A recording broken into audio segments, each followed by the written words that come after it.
कुछ समय पहले तक स्पिरिचुअलिटी का नाम सिर्फ मठों, आश्रमों या साधुओं की भाषा में सुना जाता था। यह कुछ खास लोगों का रास्ता था, उनका जो दुनिया की भीड़ से दूर अकेले किसी पहाड़ की चोटी पर ध्यानमग्न रहते थे। लेकिन फिर अचानक एक बदलाव आया। आज हर कोने में स्पिरिचुअलिटी की गूंज सुनाई देती है। बड़े बड़े सक्सेसफुल लोगों के इंटरव्यूज में सुनते हैं कि उनकी सफलता का राज उनकी स्पिरिचुअल जर्नी है। सोशल मीडिया पर जहां पहले ग्लैमर और फेम की बातें होती थी, अब वहां भी ध्यान, माइंडफुलनेस और आत्मचिंतन की चर्चा होने लगी है। आंकड़ों की बात करें तो गूगल ट्रेंड के मुताबिक पिछले कुछ सालों में मेडिटेशन, माइंडफुलनेस और स्पिरिचुअल अवेकनिंग जैसे शब्दों की सर्च में बेतहाशा वृद्धि हुई है, खासकर पैंडेमिक के बाद।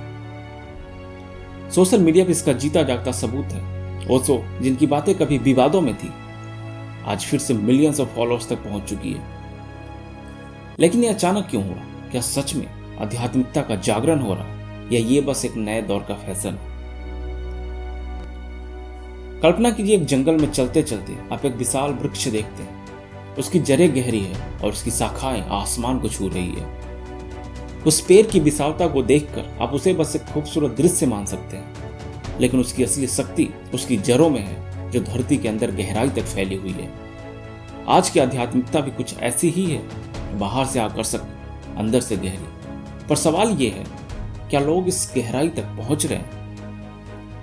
उदाहरण के तौर पे राहुल और नेहा दो दोस्त हैं। राहुल एक सॉफ्टवेयर इंजीनियर है जो हर समय डेडलाइंस और टारगेट की दौड़ में लगा रहता है। उसके लिए जिंदगी एक नेवर एंडिंग रेस बन चुकी है। पैंडेमिक के दौरान काम का स्ट्रेस और अकेलेपन ने उसे ध्यान की ओर खींचा। उसने यूट्यूब पर मेडिटेशन वीडियोस देखे, ओशो की बातें सुनी और फिर वो एक ऐसे सफर पर चल पड़ा जहां शांति केवल एक्सटर्नल नहीं थी, वह भीतर की शांति खोजने लगा। वहीं दूसरी तरफ नेहा, सोशल मीडिया पर स्क्रॉल करते करते उसने देखा कि आजकल हर कोई स्पिरिचुअलिटी की बातें कर रहा है। उसके फेवरेट सेलिब्रिटीज मेडिटेशन, माइंडफुलनेस और कॉन्शियसनेस की बातें कर रहे हैं। नेहा भी इस वेव का हिस्सा बन गई। उसके लिए अध्यात्म एक ट्रेंड था, एक मुखौटा जिसे सोसाइटी के सामने पहनना कूल माना जा रहा था। राहुल की आध्यात्मिकता आत्मा की खोज थी, सत्य की ओर एक यात्रा। वह भाग नहीं रहा था, बल्कि अपने अंदर की गहराइयों में डूब रहा था। उसने महसूस किया कि आध्यात्मिकता कोई टेम्पररी समाधान नहीं, बल्कि जीवन का असली सार है। जीवन की अराजकता से परे उसे अपनी आत्मा के साथ संवाद करने का रास्ता मिला। वहीं नेहा के लिए आध्यात्मिकता बस एक ट्रेंड था। उसने इसे एक टूल के रूप में देखा, न कि एक रास्ते के रूप में। यह एक टेम्पररी सेटिस्फैक्शन था, जिसका सार उसकी असली समस्याओं से कभी जुड़ा ही नहीं। नेहा जैसे बहुत से लोग हैं जो स्पिरिचुअलिटी को सिर्फ एक टूल की तरह देख रहे हैं। सोशल मीडिया पर सुंदर कोट्स और पीसफुल योगा पोजेस शेयर करते हुए वे बस इसे एक इमेज बनाकर जी रहे हैं। और यही वो जगह है जहां स्पिरिचुअलिटी का सुपरफिशियल साइड उभरता है।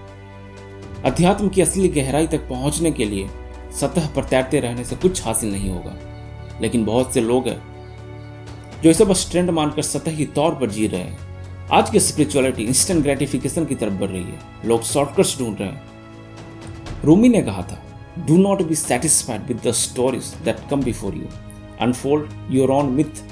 क्या लोग अपनी आध्यात्मिक यात्रा को अनफोल्ड कर रहे हैं या बस उन कहानियों में उलझे हुए हैं जो उन्होंने दूसरों से सुनी है? सही मायने में स्पिरिचुअलिटी एक लंबी और गहरी यात्रा है, जो केवल सुपरफिशियल प्रैक्टिसेस से नहीं, बल्कि इनर ट्रांसफॉर्मेशन से हासिल होती है। अब सवाल उठता है, क्या ये सिर्फ एक ट्रेंड है? शायद हाँ, शायद नहीं। जब तक कोई इस यात्रा को खुद नहीं समझता, तब तक ये एक ट्रेंड ही रहेगा। लेकिन जो लोग इसे गहराई से समझेंगे, उनके लिए जीवन का सबसे बड़ा सत्य बन जाएगा। जैसे गहरे पानी में उतरकर मोती खोजने वाला कभी खाली हाथ नहीं लौटता। क्या आप भी इस आध्यात्मिक लहर का हिस्सा बन चुके हैं? क्या आप सच में स्पिरिचुअलिटी को जी रहे हैं या बस इसके ख्याल में जी रहे हैं? कमेंट करके अपनी राय जरूर रखें। वीडियो पसंद आया हो तो लाइक करें। ऐसे ही और इंटरेस्टिंग वीडियोस के लिए यूट्यूब चैनल को सब्सक्राइब करें।